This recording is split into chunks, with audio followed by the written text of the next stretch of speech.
Whether you have a diagnosis or not, I don't care. Jump inside this podcast and I'm going to teach you how to read your own blood work so you can find the answers to your health concerns. Yes, those normal labs that your doctor keeps saying, oh, they look great, we'll see you again in 6 months. They really have answers in them if you know how to read it correctly. So come join me along this journey, leave a review, and share with your friends. Let's dive in.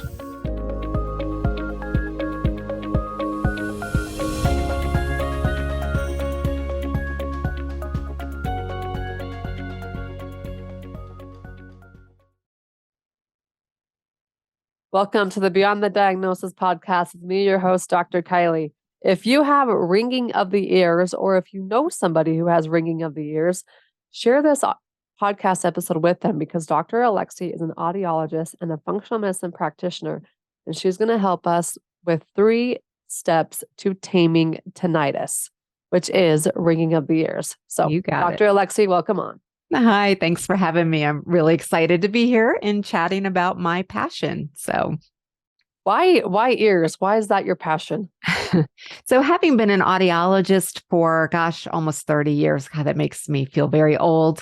Basically felt like everyone had tinnitus, and what I could offer as an audiologist really did not address the issues for people with tinnitus. And I found most of what's on the market maybe helped 20% of the people. And for me, that wasn't enough. Suicide, tinnitus is actually one of the top causes of suicide with our veterans. And Really? So to me, yeah, it's very near and dear to my heart. It impacts so many people that I just want them to be able to live a normal life as much as they can. So, Yeah, I've never experienced it, and I can't imagine how annoying it would be if you kept having ringing. You just heard ringing. and most people can ignore it most of the time, but some, it devastates them, right? They can't focus on anything but the tinnitus. Yeah.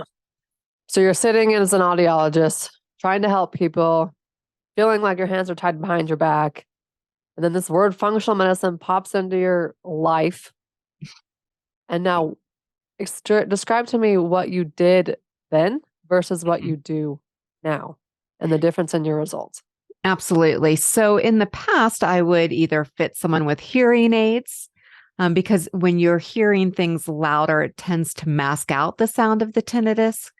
We would fit them with maskers, which is like a type of white noise that will also mask out the tinnitus, or tinnitus retraining therapy, which is a type of biofeedback, which is more of a habituation so that you get used to hearing the sound. And although these can be beneficial for most people, they're still not addressing the root cause. So when the hearing aids are off, or if their life gets more stressful, the tinnitus tends to flare. And from my experience, it really only helped about 20% of the population, which wasn't enough. I mean, we need something that's really going to flip the switch for the majority of the population so that they can find the silence that they're looking for. Yeah. So how does functional medicine work in regards to tinnitus? Well, functional medicine really is about getting to the root cause of illness. And I think the biggest disconnect with Western medicine, audiology, and more functional medicine is that one applies a Band-Aid, whereas another one is looking at state of health or wellness. And as I started to learn more about functional medicine, I realized that everybody that I was seeing that had tinnitus actually had underlying health issues. And so I like to evaluate lab results. I want to see if there's underlying infections or inflammation in the body that would lead to a disease or pathology type of state, or maybe not even that extreme, but just a sense of inflammation that can create tinnitus. Also, different hormonal imbalances will lead to tinnitus. Those usually stem from the inflammation, but if someone's hypothyroid, if they have insulin resistance, if they're diabetic, all of these things lead to tinnitus by impacting the cardiovascular system. So what I'm doing is just bridging everything together. Yeah. So what you're explaining to me is tinnitus is a symptom of something underlying. You got it. When you figure out, and I don't want to say there's just a one cause to tinnitus, because there's not a one cause. There's not a one cause to anything. Right. If you believe there's a one cause of migraines, you're wrong. If you believe we could go down the rabbit hole. But there's multiple facets to what can lead to tinnitus. What are those top 3 items that you see? So that would be inflammation within the body, toxicity, and stress. How can we find the source of inflammation so we can start tackling and really healing our entire body? But as we heal our entire body, the ringing of the ears dissipates. Yep.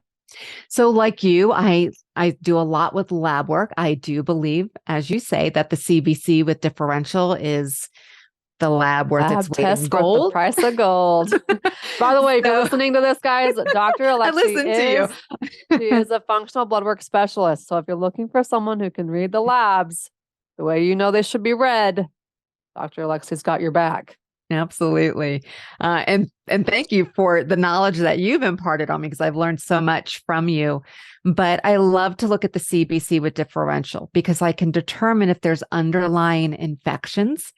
And the way I explain this to my clients is that these underlying infections your doctor may not be worried about them, may not trigger them to look at them as a state of pathology.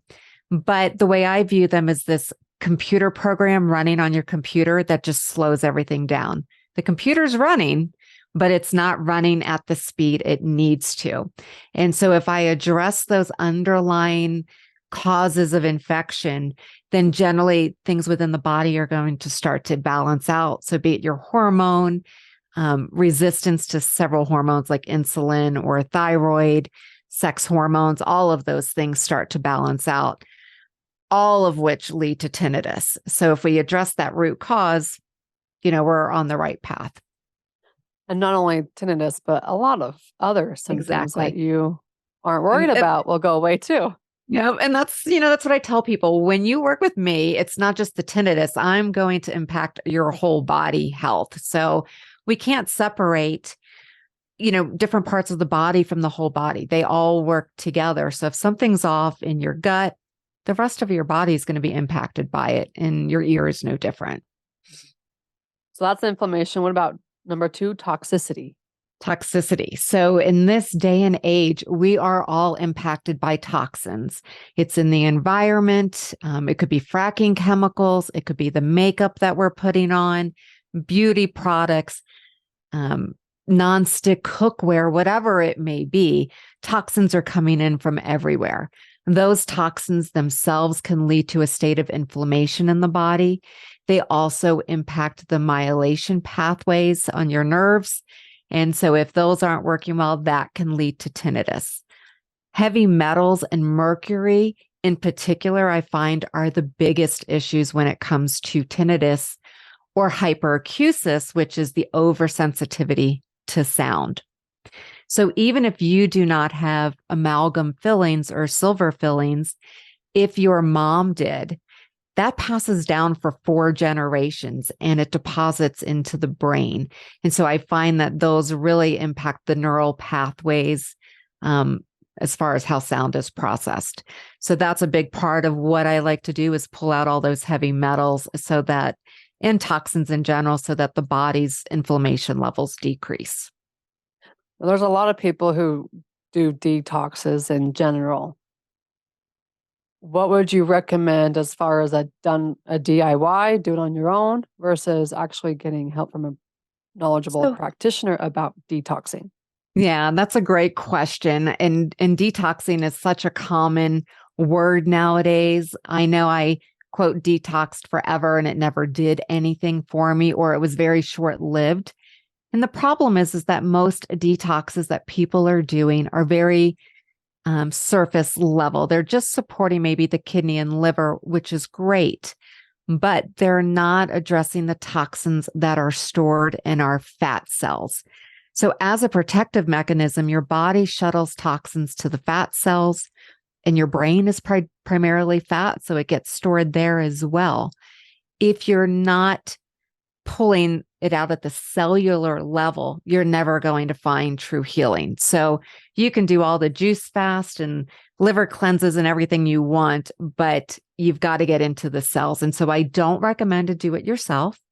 I am working with several people who have done cilantro and celery juice, and what they've done is stirred up more toxins, but their body is not supported in the right way to pull it out. And what happens is you get worse.